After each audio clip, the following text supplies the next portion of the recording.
Добрый день, дорогие друзья, с вами Авдотья Федорова на канале «Звездные секреты». Игорь Яковлевич, добрый день. Рад вас видеть живым, здоровым в карантине. Спасибо. Не просто живым, здоровым, а прямо у рояля. 23 апреля песня Игоря Крутого «Любовь, похожая на сон» в исполнении Димаша Кудайбергена победила в номинации «Кавер года» по версии премии МК-ZD Awards. Любовь, похожая на... А уже сегодня композитор рассказал о совместной работе с Димашем в интервью «Московского комсомольца». Такой эмоциональности, с которой в онлайн-трансляции Игорь Крутой сыграл на рояле одну из своих нетленок «Я люблю тебя до слез», маэстро не проявлял, кажется, ни на одном своем концерте.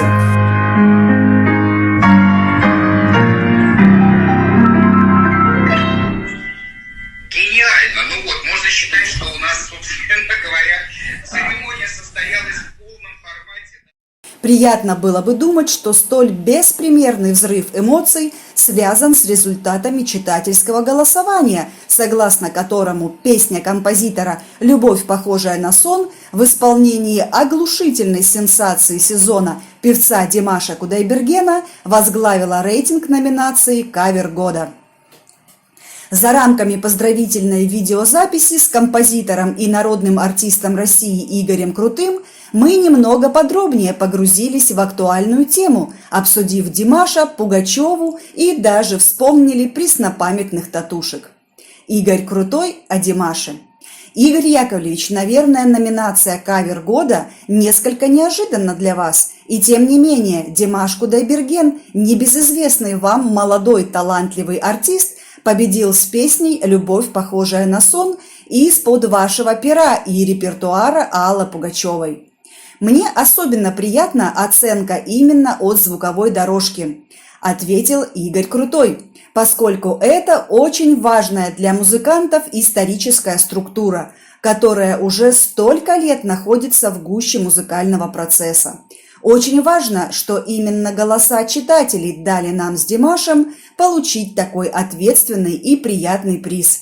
Я по-прежнему рад попадать в ваши хит-парады и не только по номинациям ретро или кавер. Ну, здесь все в ваших руках. Да, понимаю, от меня все зависит, мы стараемся. Вы уже обмолвились, что, находясь в самоизоляции с самым приятным собеседником роялем, сочиняете новый альбом. Рабочее название «Карантин»? Название обсудим, а музыкальное направление не будет лишено интересных поворотов, как мне кажется. Так что настрой на актуальные хит-парады у меня не безосновательный, хотя главное, конечно, оставить след в музыке, а не в чартах. Это все-таки некоторая суета-сует в определенном смысле. Тем не менее, ретро не ретро, а благодаря Димашу удалось вдохнуть вторую жизнь в песню, которая давно занимает заметное место не только в вашем творчестве и репертуаре Аллы Пугачевой, но также в реестре Золотого фонда эстрадного искусства. Как думаете, какие перспективы у Димаша? У него мощнейшие перспективы. Не могу сказать, что я у него единственный продюсер. Я композитор, который сочинил для него песни и помог в каких-то продюсерских аспектах. Что отрадно, помимо очевидного таланта и больших способностей, в голове у Димаша, несмотря на его молодость, совсем не мозги 25-летнего юноши. Человек понимает, чего он хочет, усердно работает в этом направлении. Он трудоголик и он безумно талантливый. А его фан-клуб совершенно уникальное какое-то явление, которому, кажется, могут позавидовать даже самые большие международные звезды.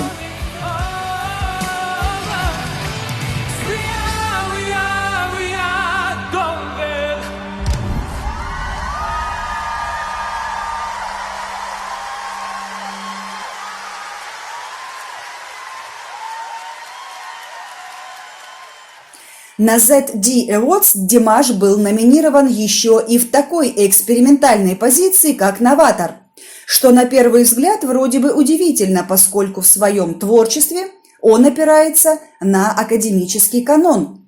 Не только, он достаточно разножанровый артист, что очень выразительно показал недавно на своих концертах в Москве.